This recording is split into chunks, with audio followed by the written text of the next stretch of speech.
Welcome to Healing Medicine, formerly the Mindful Healers podcast. This is the podcast for physicians and healthcare professionals who crave balance and purpose. If you want to rediscover your love for medicine and life, one mindful step at a time, you are in the right place. We are Dr. Jessie Mahoney And Dr. Nichang Liang, physicians who bring decades of experience in physician health and wellness and leadership to the wellness conversation.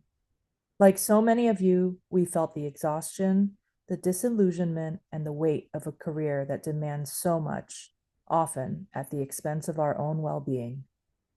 In this podcast, we explore mindfulness, mindset, and real, sustainable health and well-being strategies. Not as another task to add to your plate, but as a way to experience medicine and life differently. Each episode dives into practical strategies, coaching tools, and real conversations to help you feel more present, fulfilled, and in control. When we are healthy and well, we become powerful agents of change. If you're ready to break free from exhaustion, cynicism, overwhelm, feeling ineffectual and stuck, and rediscover joy and presence, you are in the right place. A life and a career that truly fits you await. Reminder that nothing in this podcast is medical advice. Welcome to today's special guest episode with Dr. Enia Oakes. And this episode is just a fun story because as of 15 minutes ago, we didn't know each other at all. And we were connected by an email that arrived in my inbox a few weeks ago. And I'm going to just share the story of that, and then we will get started talking about what I've decided to call it poetry as medicine and honoring the sacred in a life fully felt. And we're going to talk about this amazing book that, subsequent to the email, arrived in my mailbox, and I love getting real books in a real mailbox. And it's called From a Studio in Oakland, California, 108 Notes on Existence. And I think many of our listeners know that I grew up in Berkeley and Oakland. So what caught my attention in this email was the title of the book, in Oakland, California. So I opened it, and the publicist for Dr. Oakes, who also happens to turn out to be an ER physician, had messaged me asking if I wanted a copy of the book and if I was interested in interviewing you. So I asked for a copy of the book. And when I read it, I had to have you on the podcast because we are in such alignment, and I can't believe that we've never met before. So welcome to the podcast. Thank you so much for having me. I'm so excited to be here, particularly with my book and just the way that I experience the world. I'm always excited to meet people who feel aligned and who feel like we're on parallel paths, so to speak. So I'm really excited to be here. I am delighted. I'm going to have you introduce yourself and share a bit about who you are and how you came to write this book. But at the outset, and I'm also going to share at the end, that when I read this book, I really think that so many of the people listening to this podcast, you just need to get a copy of it, because you will find. So I have many books that I read in my retreats and in yoga and often in this podcast, and I fold over the pages, and your book, no one can see, but has all these pages folded over already, and I've only had it for 5 days. And so how magical, these pieces resonate. And especially for the ER docs listening, I just see my ER doc clients, like when I hear your poetry and your prose, it's such a beautiful way of sharing. And I am all about beauty and love. And so this book just really, you said in the introduction, actually, to honor what was beautiful and also what was breaking. I'm floored to have read it and to have met you virtually. So share with us who you are and how you came to write this amazing book. First of all, thank you so much. I wrote this book. It's been, I want to call it a lifelong project. I've always written. I got my first journal when I was 8 years old for Christmas. And from that point, I've just written about my life. I've never posted or publicized it. But this book came to be when I found myself at a crossroads in life. I had moved across the country to California, was working in this private ER group, and found myself completely burned out. For the first time, I'm in about 6 years out of residency. So I was about 4 years when I first moved there. And prior to that, in training, you're operating almost behind this veil of what medicine is. You operate under the assumption that it's driven by, patient care goals and all these things. And then you start getting further into it, you start seeing behind that curtain a little bit, and you're like, whoa, this is not, Not what I thought. this is not what I thought. Yeah. And if you're somebody who, for me, I don't do things that don't feel deeply aligned. And the caveat or the asterisk there is that sometimes you don't know something doesn't feel deeply aligned because you haven't checked in with yourself. But once I realize, whoa, this is not what I believe and this is not what I, thought I was doing, I had to leave. But then that is a whole can of worms because what do you mean you're leaving? You've spent, the last decade and a half doing this. You've spent a third of your life Yeah. at this point doing this.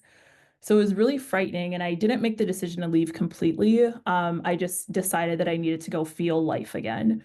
So I quit the job. I put everything I owned in storage, went back to Michigan and saw my parents, went swimming with my mom, went to visit my best friend, held her baby, just cooked food, rode bikes, and just got back the experience of being alive again. And I set an intention at the beginning of that summer, this was last summer, that all I wanted to do was connect and feel my life. That's the only thing. And in the 2 to 4 months that followed, that's all I did. Eventually, you have to work again. Yes. Yeah. I just want to reflect that what you're describing there is the pause that we often talk about, right? You just said, this is out of alignment. I know that. And by the way, 4 years is just about the right amount of time because we were taught not to feel and not to notice. And so then it just starts creeping up, and you're like, this isn't right. But Yeah. we don't know what to do about it because we're not supposed to feel that way. Mhm. And so Exactly. this idea of taking a pause so you can just like figure out which way's up or down and begin to feel again and figure out Yeah. who you are, Yeah. that's where the clarity comes. And so many people feel like they have to have the clarity first. And so your story is just amazing because you said, I don't have clarity. I'm just going Yeah. to go be me Yeah. and experientially feel it like in that way. Yeah. And to be completely candid, I can't say I fully have clarity anymore. It's kind of a one step at a time kind of thing. This feels more aligned. This feels more aligned. And, where that ultimately leads, we'll see. But I just knew if you're somebody who's deeply sensitive or you experience life quite soulfully or emotionally, when you find yourself in that place where you feel so distant from yourself, it's really frightening. You feel untethered. You feel like you're free floating. You're like, where's up, where's down? So it was, you know, not to be dramatic, but it felt like a matter of life and death, Yeah. like I don't I don't know what I'm doing here. you I know. just, for some physicians, it is a matter of life and death. I also want to Yeah. flag, like we have just such Yeah. tremendous rates of suicide. And so Mhm. I don't think you're being dramatic, actually. It feels like, well, here I am, so maybe I'm being dramatic, but you're Yeah. probably here because you took that pause. Yeah, that's a really good point. Yeah. And I don't want to gloss over, the privilege in being able to take the pause. Yeah. And it's something that I was really cognizant of when I was writing this book because I was like, I want to offer people what it is that I feel like I've found in the space that I was able to take with the recognition that, some people may not be able to take that space. So if this drops a little nugget that you then go research on your own or, then go find a way to find more about on your own, then it would have done its job. But I don't want to gloss over that part Yeah. either. Well, and it is a privilege, and I think so often people feel like they can't do it. Hmm. And you did choose to prioritize it. And, Hmm. there's always a risk, a big risk in doing it. Hmm. Like what Yeah. will happen afterwards? Will you be able to find another job? Hmm. What if you feel like you can't go back? And so just to Yeah. honor the courage, we do have a privilege, and it takes tremendous courage to step in and do it. Yeah. I accept that. Love it. I love it. So tell us a bit about the book and how it came to be. Yeah, so I initially started with audio recordings on my phone. Um and I had compiled maybe 6 to 8 of them, and I was like, I actually want to write this down. And as I was going through, I have every single journal I've ever owned. They're all behind me on this Mhm, bookshelf. mhm, So I just started flipping through my journals because I'm always thinking about life. It's just how I am as a person. Maybe it's the overthinker. Yeah. Not sure, but I'm always thinking about life, and particularly if I find myself in a place that's difficult, I journal about it, and a lot of these insights are things that I've written through the years. So I just started flipping through. I'm like, oh, that would be a really good one, to expand on. Oh, this is a really good idea. And then I created the frame of the book first. I was like, what do I want to accomplish with this? Well, what I want to accomplish is giving people permission, giving people permission to find their best life. And what is involved in that best life? Well, your authentic self, mhm, alignment with who you are externally, freeing yourself from the heaviness and the, wounds that you've held on to, navigating your social relationships. And I just like broke it down like that. And then from there, wrote pieces, that went along with that. And then when it was all done, it was a a scattering of essays and poems. And I had an editor help me kind of put it together. And we talked about the order, what arc we wanted it to take in terms of the experience for the reader. So it was a very intentional project. And I feel so happy with how it came together. Yeah.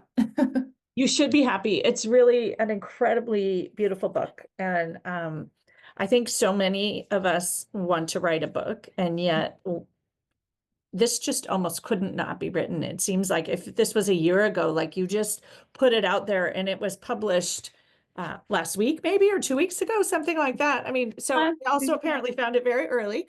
The universe is out there connecting us, Yeah. but just to see that while it was intentional, it almost also couldn't not be. It sounds like it Hmm. was, all of it already existed, and it was just a Hmm. matter of organizing it in Hmm. a meaningful and thoughtful way. And Hmm. I'm curious because somewhere in there, we talk all about burnout, and yet this book doesn't talk about burnout at all, which I love. It's literally beautiful poetry. And yet everything you read really talks about this like disillusionment, which I think is Hmm. a real linchpin um, piece of it. Do you want to just share a little bit about sort of the disillusionment and the soul piece, which I think is very Yeah. anti-medicine language, and Yeah. it's so meaningful, and maybe the way that so many people do end up finding themselves. Yeah. So disillusionment actually, in some contexts, can be synonymous with burnout. It's a way that burnout presents. And the reason for that is when the life that you're living, on the outside is so Mhm. misaligned with how you feel, your values, your desires for your life, all these things, um, the only way that you can find peace is to separate from that inner self. Mhm. If you were in constant communication in that state of cognitive dissonance, Mhm. would be Mhm. hell. It would be hell every day, waking up and being like, oh my God, I can't believe I'm going to do this thing that I hate so much and I don't believe in, So Yep. what we learn to do is to separate from that self that has that truth. And that's what allows you to get up and kind of go through the motions and do what you need to. And it presents as disillusionment because if you're not connected to that inner self, that's also where your joy exists. That's also where, these deeper experiences and appreciation of life exist. So the rest of your life almost has this film over it, you Yeah. know, and yeah. Yeah, I'm just thinking so many in medicine and people who come to me for coaching or who come to retreats, and even my the organization that I used to work for, um, we talked about wellness as like finding joy again. Mhm, And I think for so many people, they want to find joy again, and they mhm, can't figure out that cloud or film, what's in the mhm, way. mhm, And you're absolutely right that it's this sort of separation from self and what we mhm, were taught not to feel. And we were taught to separate. mhm. And it's helpful in certain scenarios. Like it's actually hard to get through residency without separating, just to be Absolutely. clear, right? And probably hard to Absolutely. get through an ER shift without Oh my separating. gosh. Absolutely. But we need the tools to reconnect, which I think are for many mindfulness, others writing and poetry, Mhm, others. I think another piece you mentioned just in the time that you took where you were feeling again, is really like somatic feeling again. And mhm, most of us have turned off all of that knowledge, right? We mhm. don't even have to pee, so we don't know how we feel Yeah, anymore, let alone what a lake would feel like or holding a newborn would feel like. absolutely. Absolutely. Like there was a point in my career where I only knew that it was time to eat because I got dizzy. Yeah, yeah, Like you learn to neglect yourself so much just to do what it is that you need to. And it, it's so unhealthy. I mean, that goes without saying, but getting back in touch just starts with the little things, like I'm focusing on the breeze on my skin right now. I'm yeah. focusing on the feeling of sunshine and what that feels like and how that makes me feel inside. Like it literally is, and I think a lot of this overlaps with meditation. It does. Yeah. It does. But what I think is so beautiful is I think we have these ideas of like, oh, well, you have to meditate to feel better, or you have to be mindful. And yet writing poetry is that. And Mhm. for me, I don't actually write poetry, but reading poetry, right, gets me into that parasympathetic, and that sort of different nervous system state where I can relax and absorb and feel again. And Yeah. for some people, it's nature. And for many of us, it's all of the above, right? It's Yeah. finding whatever that is. Yeah. It's a really powerful experience. I I wanted to ask you about one of these prose, I think. I think this is more prose than poetry. Yes. But it just came to mind because of what you just said. And it's the one that says, "We are not here to endure life." Mhm. And do you want to just share a bit about that? I have it right here if you want me to read it, but you probably know what it says because you wrote it. Yes. So the essence of it, we are not here to endure life, is that just because you're capable of doing something really hard doesn't mean that you have to keep choosing it. I And underlined that one. Just so you know, that was the one you picked. I was like, look at that. Yes. Yeah. I mean, that is just a phenomenal. So many of us think because we're capable, we should Mhm, be doing it. Yeah. mhm. And this is an ongoing conversation, actually. My best friend, the one whose Mhm. baby I went to hang out with Mhm. last Mhm. summer, she's also an ER physician, and she's in a space where she's starting to move away from it, and is also looking into also in the healing space as well. But we talk about what, our futures might look like. It's always, do you think you're going to continue? Like, do you think you're going to continue? And it oftentimes it comes back to, we have these skills, we have this training, we have, this exposure. It feels like such a waste to not be doing it. Like it comes back to, even though it's, really difficult, Yeah. Yeah. experientially, and particularly, it was far easier for me to be an ER doctor when I was disconnected from myself. You just show up and you work and you do what you need to based on what you learned. But once you learn how to feel again, you're feeling all of it. You feel the gravity of society and the tragedies that we encounter and, the ways that we're harming each other and all these things that all come through the ER. You feel it so heavily. So we talk about it, we're like, this feels less sustainable as we're getting healthier, you Yes, know? yes. And I think people say that all the time. So Yeah. for for those listening, you told me that you have gone back to practicing some Mhm. ER Mhm. in a county hospital. And so Mhm. how do you do that, given that you are now back to feeling and writing beautiful things about feeling, and you show up in the ER and still do that work? How do Mhm. you separate the two without separating from yourself? So the biggest thing I found at this stage in my life is limiting the amount that I work. So before I was working, full time, and now I'm doing independent contracting. So that means that I can work, however many shifts I want or need in a month, and it locums essentially. Mhm. And with that, I'm working anywhere from 6 to 8 shifts a month or something like that, and for those shifts, I can just say, okay, we're going in, we're doing it. And the county hospital actually has been a beautiful experience. There are a lot of, you know, uh, undocumented patients that come through, people without insurance, just people who really need Yeah. medical care. So it's not necessarily the highest acuity. You still get high acuity, of course, but it's not necessarily that. It's just people who need medical care. Yeah. And that feels so in line with my soul. Yes. I'm like, yeah, we can do this, but the systems are still there. So for me, I'm like, we still have to limit the amount that we're doing this. But as long as we're doing that, I think we can still practice in this way. Yeah. Yeah. And so that's getting back to noticing how you are aligned. Hmm. One piece you said there, which is just so beautiful, is like it's the system in and of itself may not be aligned, and Hmm. clearly has a lot of things that need improving, but Hmm. focusing on those things that do bring us joy and pleasure, Hmm. meaning, can allow Hmm. us to practice within it and still be a whole and healthy human. For sure. Like, I feel like that gives you the reason, Yeah. Yeah. because I don't know, but I mean, money is one thing, survival and paying your bills, Yes. but there's a point where it no longer feels sufficient for what it is that's asked of you as a physician. Mm. Um, and it doesn't mean that, you quit at that point, but that's typically the point where people really start to feel, I don't know if resentment's the word, because who are you resentful at, but you start to feel like you're getting the short end of the stick. I think Um, we drop into victimhood is the word that I would use. And in many ways we are victims of yeah, for crazy sure. system. For But when sure. we drop into that, we just lose all of our agency and choice, and we Exactly. feel burdened and overwhelmed and stuck.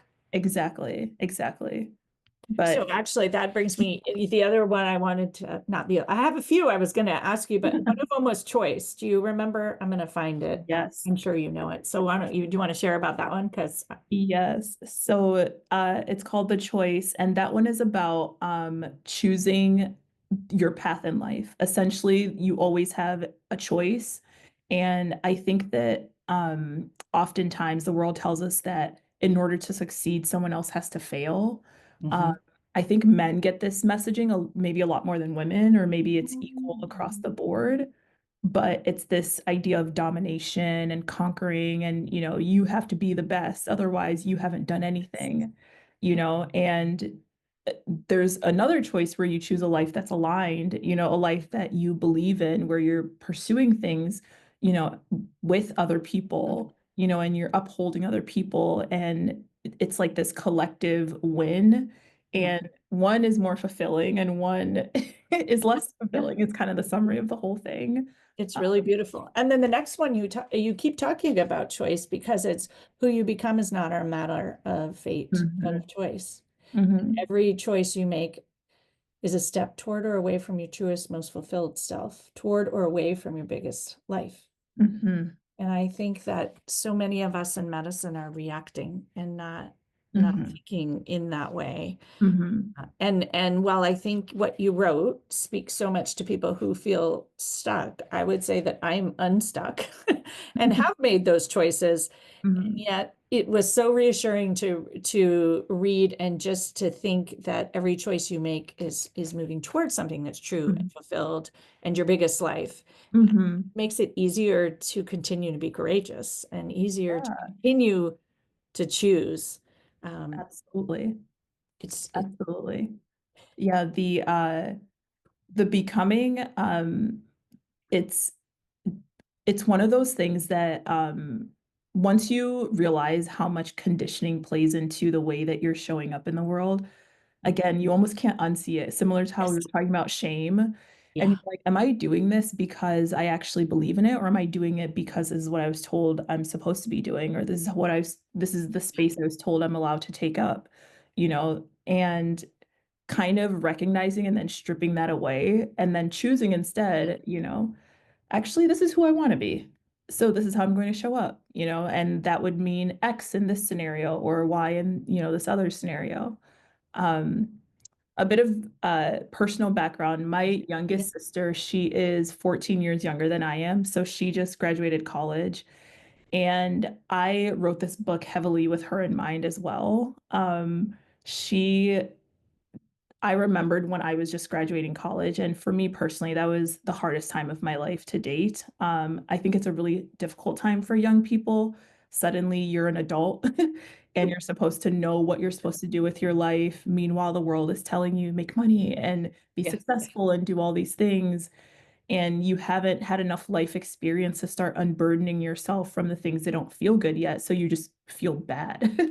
Yes. Yeah. And I had her in mind because I'm like, if you need a reference book Yeah. Yeah. for, life and what it is that we're doing here, I am writing everything I know down, and, maybe she'll read it, maybe she won't. I sent it to her, but I love it. And I am the mom of 3 young adults.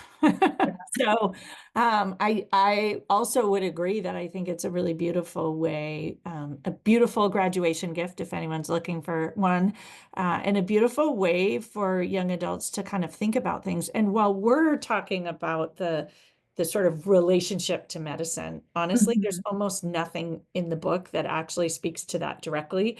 I mhm. just knew because I knew that you were a doc, and even if I didn't, I probably would have known as a fellow one. I was just immediately like, wow, this is where this is coming from. But it's Mhm, also just a very human book. And mhm, I do think, as physicians, we often think, well, we're separate than humans, but we're not. We're very, very human.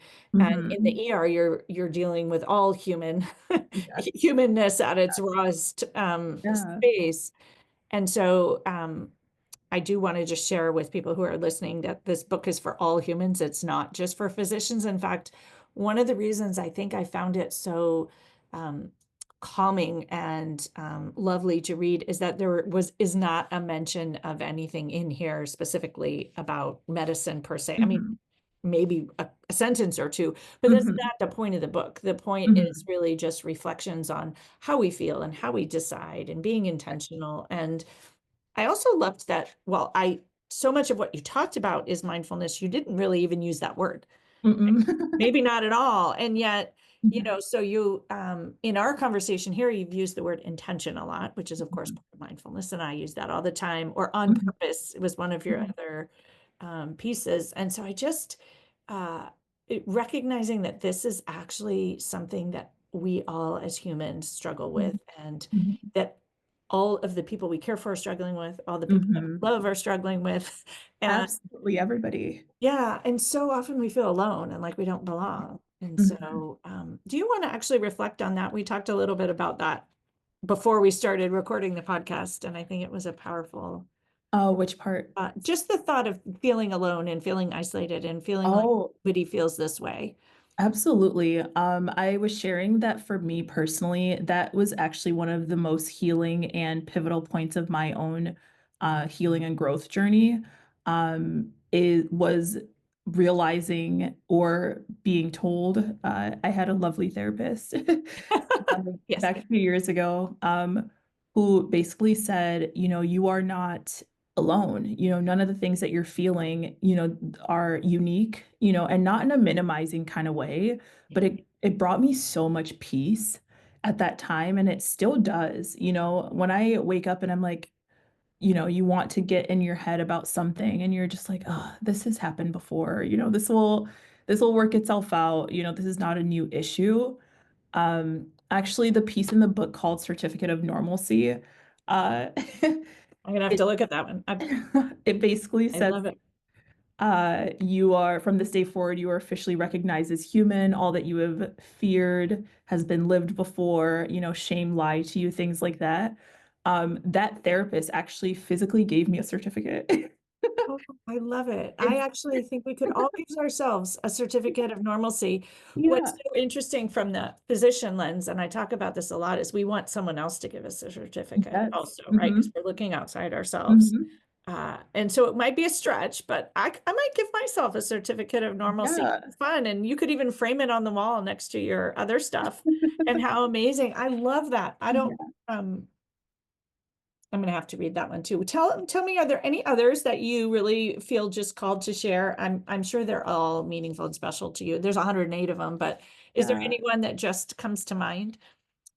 Um, I Well, so the ones that we've talked about so far, and then the very last one, what I would have told you sooner, which basically just as best as I could attempted to break down all of the illusions of what life is about. Even if our discussions about, the physician experience, that's still under the umbrella of my human experience. Yes. This is like being a physician is not a core part of my soul.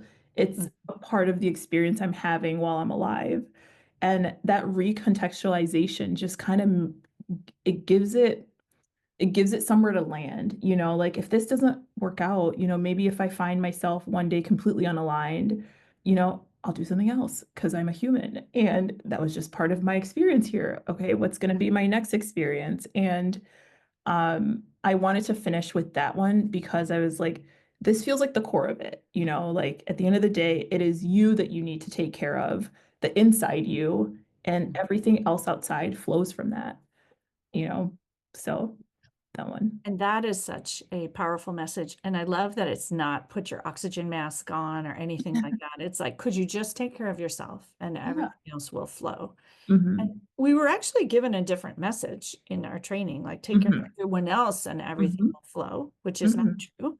Yeah. And in fact, you can't do that unless you take care of yourself. And Hmm. in that statement you just made, it's really about trusting yourself and trusting the Hmm. universe. Hmm. And that might sound woo. I think that we live in a universe, so we might as well Hmm. trust it and Hmm. hope that it all works out in the end and do what's in our control, which is us. Hmm. I 100% believe in the universe. Yeah, I do too. I it's not woo to me at all. It feels, at least for me, it feels very matter of fact. Just because I'm like, there's something that it encapsulates everything that we are, all the Yeah. people here on Earth, all the systems, they all fall under this umbrella of the larger system, nature, the Yeah. planets, all these things. So it doesn't feel woo to me at all. And at least from experience, when I take care of myself, my life is better, Mhm. and that feels like direct feedback that I'm supposed to be taking care of myself. I love that. Yeah. You And know? I would say for all humans, when you take care of yourself, life is better. Yes. And yet we Yes. wait for, you have another piece, waiting for permission, right? I think so Hmm. many of us are waiting for permission to Hmm. take care of ourselves and permission to Hmm. do the thing that makes us feel like we come alive. Hmm. And what if we just took care of ourselves? There was no permission needed. Yeah. In It's fact, it's a responsibility, really. We could flip it, since we're so responsible. hmm. Absolutely. And what you said about trusting yourself, I think is key to that. And it's one of those things that I think is much easier said than done because trusting yourself means that you're challenging the voices of Mhm. everything else. Mhm. Not necessarily, you may still choose to do something that, your mother suggested, for Yeah. example, but you think about it, and you weigh it against what you understand would be best for your soul internally. But in order to act in that way, you have to trust that you can take care of yourself. And that takes work, that takes practice, is the way that I've thought about it for myself, at least. I have to just practice this, you Yeah. know. Well, and I often, I have another author that I love, Dr. Shauna Shapiro. I don't know if you know her, but Oh no. she talks about what you practice grows, and it's sort of Mhm. from the neurologic rewiring. So we've practiced not listening, so we have to Mhm. spend a bit of time practicing listening. Yes. And then that's how we regrow those neural connections, and the other ones will fade and recede over Yes. time. And what I think is so cool about this work is there's so many different ways in, right? Sometimes you're in Mhm. the neurologic and you have a different way of explaining it. Mhm. And so I think just for folks listening to recognize that there are so many paths to Mhm. understanding this human existence, and that's Mhm. what it is, with the overlay of what we were taught and our conditioning and all of these other things. Mhm.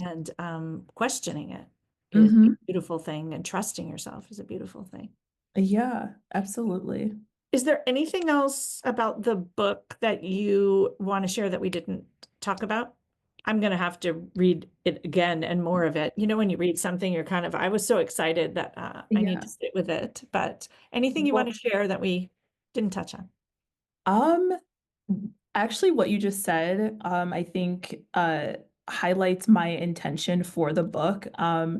I intended it as something that people just have. You fold the pages, you highlight, you write in it, you keep it with you. And then when you pick it up again, you're like, that's right, I don't need permission, you know? And Yes. you like remember again. That was really that was really my intent with the book, is like this is like your little compact like soul manual. A friend called it a soul manual after she Love read it. I love it. And I would say that you succeeded in that, because when I it. read it, I knew instantly. I was like, oh, this is one of those where you pick it up and you really can't all absorb it at once. You know, you Yeah. open it to a page and you read a few other pages and then you sit with that and let it absorb. Well, I just want to say it is a beautiful book. So I'm really, really thankful that you wrote it and took the time to put it out there, because many people have lots of beautiful things inside them and they don't take the time and the effort to get them put out there. So I'm incredibly grateful that you made it happen and that it somehow landed in my email and in my mailbox. I feel very lucky for that. Do you want to tell folks how they can get a copy of it? Because I got mine from your publicist, so I actually need to go find out where I can get more. But why don't you tell folks where they can get a copy of it? Absolutely. So it is available everywhere books are sold. The asterisk on that is that it just came out last week. So Yeah, smaller bookstores yeah. tend to only stock things once there's demand for it. But it's Yeah. on Barnes and Noble, it's on Amazon right now. Mhm. And then as time goes on, hopefully we'll be seeing it Yeah, in, some smaller bookstores. Um, beautiful. And we can do our part by buying some copies so that there will be demand. yes. Absolutely. Yeah. And if people want to find out more about you and the book, do you want to Yeah. share your website or any other ways to reach you or connect with you? Absolutely. So my website is eniaoaks.com. So first name, last name.com. It's actually a pseudonym. Okay, perfect. I will put and we'll leave the pseudonym because it matches your book in this Yes, podcast. yes, absolutely. And I will leave the website link in the show notes so people can find you. Awesome. That sounds great. Well, thank you so Wonderful. much for having me. This was Yeah. such a wonderful Yeah, conversation. it really was. It was my pleasure, and I'm so glad we were able to make it happen. And I hope that it helps in launching your book into the world, because it's one of those books that is going to make the world a better place. Oh, thank you so much. Thank you. My, That really my means a lot. absolute pleasure. Thanks so much. And thanks to all of our listeners for listening. And please share this podcast and share the book. And we hope to hear from all of you personally, because that's what makes this fun. And I will talk to you next week. Thanks again. Thank you so much. Thank you for joining us. Be sure to stay on after the sound of the singing bowl for our mindful moment offering to practice. Please check the show notes for additional resources and insights. And please explore our other episodes. If our message resonates, we'd love to connect further. Please share this podcast with colleagues, friends, and family members. And remember, when you work with us, you don't just consume information, you create real change. We offer coaching, mindfulness experiences, workshops, retreats, and talks. Visit healingmedicinepodcast.com to learn more. Please note the content of this podcast is not medical or life advice. Always participate in our mindful moments safely.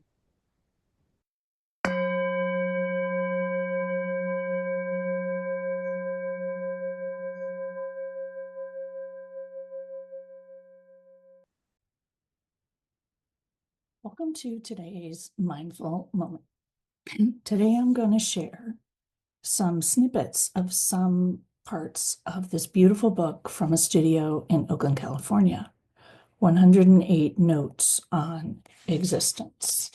None of them will be any piece in entirety, but just to give you a sense of the energy and the beauty of this book that we just spoke about.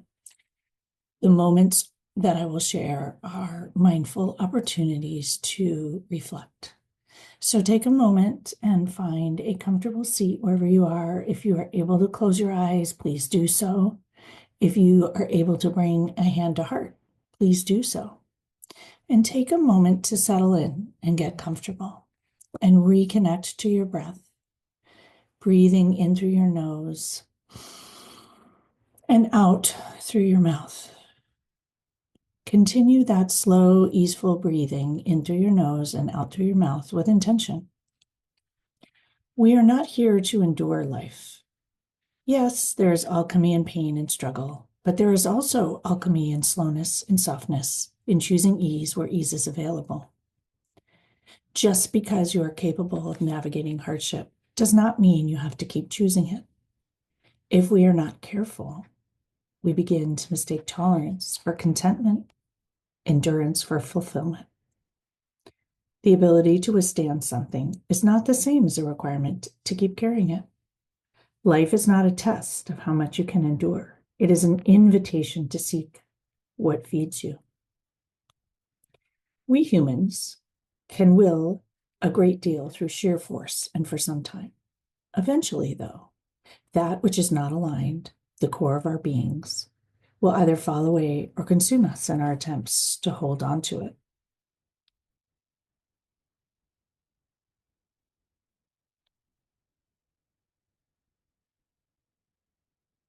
Taking another breath in and out, and I'll share a few more snippets. You learn to perform perfectly in order to earn love, only to find that this exact quality is what others now resent about you. How can that be? Your perfection was never rooted in vanity. It was survival, a carefully honed skill to secure safety and belonging. Yet, the more effortlessly you seem to execute, the more others assume you never had to bleed for it. They don't see the weight you carry, only the finished product, and for that, they turn away. Kind, not weak. Don't ever mistake kindness for weakness. Being kind does not mean bowing your head, making yourself small, or letting others trample on you just to keep the peace. Kindness does not mean giving to the point of depletion or remaining in harmful spaces because it's what is expected of you. Kindness is not blind forgiveness or self-abandonment in the name of being good. Real kindness is wrapped in softness. It means carrying yourself with dignity, even when the world tries to harden you. It means personal emotional accountability. Kindness requires firm boundaries and a willingness to say no. It is refusing to tolerate disrespect and choosing integrity. It is not prostrating yourself, but it is reading a room. Above all, kindness is holding yourself accountable and treating those around you by the standard of what is good for the soul, yours and theirs. Taking in another deep breath, pressing that hand to heart, if you have your hand on your heart, enjoying that oxytocin, breathing in and breathing out. Relationship rule number 1, your intuition cannot be outsourced. Relationship rule number 2, learn to see people as human. Relationship rule number 3, see the good in others, but let intuition guide alignment. Relationship rule number 4, Nothing that is meant for you will leave you empty. Relationship rule number 5. Just because you feel it strongly does not make it true. Relationship rule number 6. Remain in the present moment with every connection. Relationship rule number 7. Love must be chosen. Number 8. Examine your resentments to find your core needs. Taking in another big deep breath in and out, and just enjoying some of these thoughts as they float through your mind. Many of these, as I mentioned, are snippets of this beautiful book from a studio in Oakland. A few more snippets, and none of them are read in entirety. While you cannot change the entire world, you can impact the parts of it that you touch. You can choose kindness because it is an affirmation of the world you want to live in. You can choose love as a testament to the depth of your own humanity. You can choose to create something beautiful, not as a form of denial, but as a declaration that light still belongs here.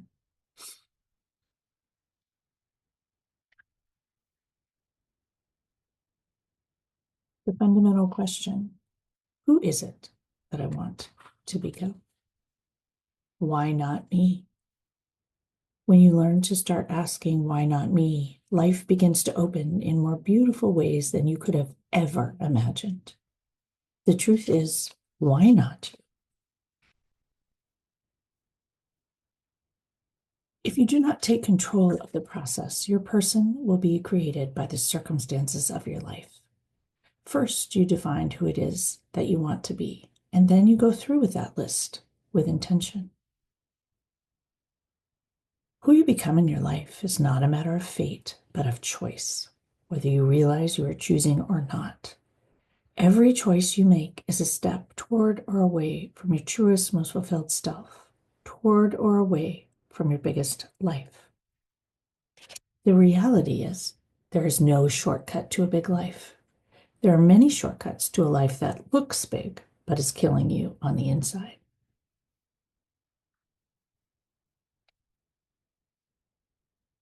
The sum of a life fully lived.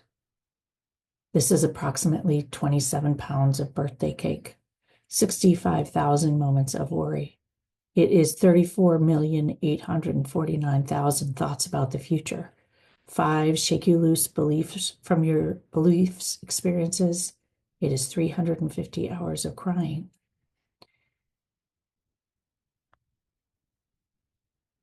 And so much more. Taking in another big, deep breath and enjoying the quiet in the stillness. There is beauty in the stillness. Once you've had experiences that teach you how to notice the beauty in your life, your experience of life becomes that much more beautiful. Once you learn to recognize what it is and give language to what you feel, your experience deepens in layers.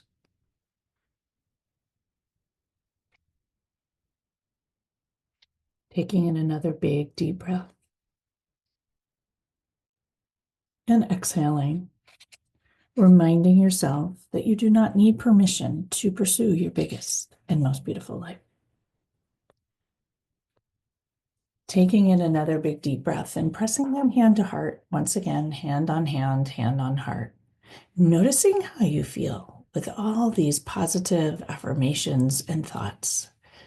And I encourage you to read the whole book, all 108 notes of existence.